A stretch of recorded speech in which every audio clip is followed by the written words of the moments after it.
everybody, I am so glad you're able to tune in today. My name is Shakwe Tuya and I welcome all of you to my weekly broadcast. Thank you for choosing to spend this time with me. I hope you had a wonderful week. I want to start this broadcast by telling you a story. I read about a young man who was looking for a job. He was looking for a job in a large corporation. And the position that he was looking for was that of an office boy. After he interviewed for a job, he got it and was asked to start the next Monday. And of course, he needed to sign paperwork. And they offered to send the paperwork to his email address. So they asked him for an email address, and he said he didn't have any. I don't have a computer, he said, and I don't have an email. So the HR, the company, decided to rescind the offer because they told him, in this age and time, everybody should have an email address. If you don't have one, you don't exist. So they sent him off. Go learn some computer work. Until then, you're not welcome here. Devastated and crushed, the young man had to think real quick.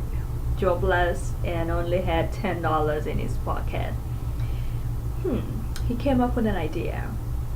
Went to a supermarket and bought a crate of tomatoes and sold them door to door. And within 24 hours, he had gotten his capital back. He did the same the next day, and then every day doubled and tripled his income.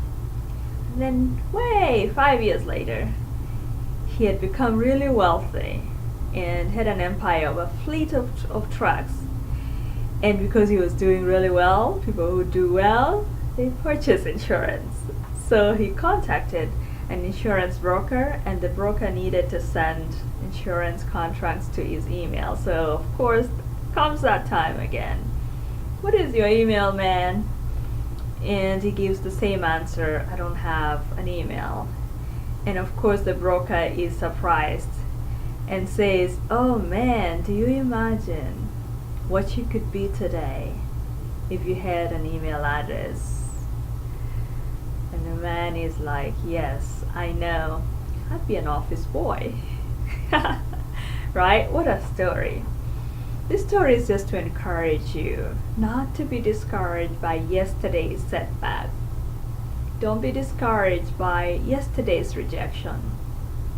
Always remember that your blessing can be in your problem. There are better opportunities awaiting you. In this broadcast today, I want to help push you towards working towards your God-given dreams. I like the slogan, the Nike slogan, just do it. That's what I'm here today, to help you just do it, to give you a little push. Just do it. Picasso the artist did more than 1,000 paintings. And most people today can only name a few, I bet 3 or 5. But he did so much.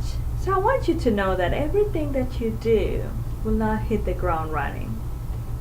You can't know that, of course, if you're not working, if you're not in the playing field. So you learn by feedback. Feedback that you get is from the people out there. So you put your work out there and then people give you feedback. Your gifts are not for you. God gave you gifts, not for you, for others. Your calling is to serve others. You have to be out there doing something for the people. It might feel that the work that you have is substandard compared to your heroes. It's not perfect. But I want to encourage you to get it out there. Nobody got there by just hiding their work. The blog that you need to get started with. Get started even when you're not ready. The book that you want to write. Put the manuscript out there. The draft. Put it out there before it's perfect. You know, in the game of Jeopardy, the person that presses the buzzer first wins. You press the buzzer when you're unsure of the answers, and then you think about the answers later after you press the buzzer. Do you want to win in life? Press that buzzer. Get started before you know everything, when you don't have everything, and then everything else, like Jeopardy, after the buzzer, it will fall in place. Put your faith in action. Get in when you have doubts. Get in when you're fearful. Get in when you feel insecure. Push your work out there, and then you and God will sort it out later. You know, Apostle Paul wrote to the Philippians by saying, I have not learned all I should. I don't mean to say I'm perfect. I have not learned everything, even yet.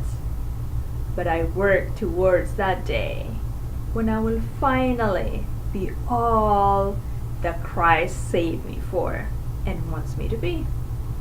Philippians 3:12. Do you want to be finally all that God wants you to be? Walk at it towards that one day, just like Paul. Be at it. You could say, I'm not talented, I'm not gifted, I'm not good enough, I don't have the right genes. I have this to respond to you. It is not the gift, it's not the talent that will pay off. Guess what? It is the consistency. Can people count on you? No, there is a leading chain retail store in America, if you don't know, called Walmart. I don't shop there a lot. But if I ever wake up at midnight and I want something, guess what? I'm going to Walmart. When I'm unsure that they wouldn't have an item, I just go there because I know, because they are consistent with their hours and with their prices, and they have almost everything. My question is, can people count on you? In the end, it is the consistency that will count more than competency. Can people count on you?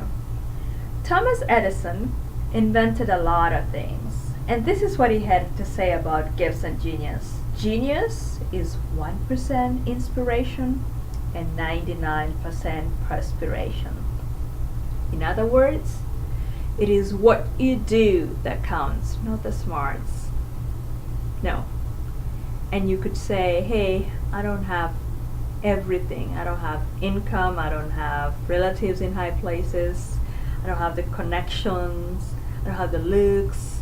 Nobody knows my name and I want to be a leader. You know, you could have so many excuses. Guess what? There are many, many examples of people who started with no name recognition and $0, but they made it.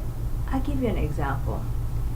Since we're on Facebook, there is a man called Brandon Stanton who founded a page called Humans of New York.